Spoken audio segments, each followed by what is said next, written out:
If you feel like you're watching the world go crazy, you're not imagining things. Over the last decade, a media-induced woke reign of terror gripped the populations of Western nations, creating what Michael Schellenberger aptly describes as mass psychosis. Over the last decade, he writes, Democrats in the media said that those of us who opposed DEI, racial quotas, and open borders had gone far right. But we hadn't. Rather, Democrats in the media had gone far left. We are only now emerging from 10 plus years of extreme psychopathic gaslighting. Data from the US General Social Survey shows that center and right-wing views have more or less remained the same since the early 2000s, while the left has gone 40 to 60% further left on cultural issues, and the data continues to back him up. Publications like the New York Times and the Washington Post radically increased their use of terms like racist and white privilege after 2012.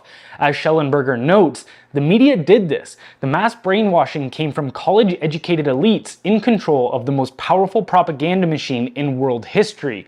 These elites convinced the public that the West had grown more racist than ever, a blatant contradiction of the evidence.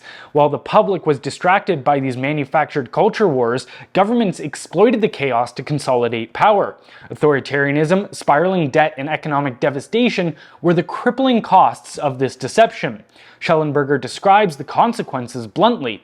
By the time we got to 2016, Democrats had become completely unhinged. They made everything political, hunted heretics, and weaponized the government, three core characteristics of totalitarianism. The fallout has been catastrophic. Institutions lie in ruin, trust has been obliterated, and communities remain fractured.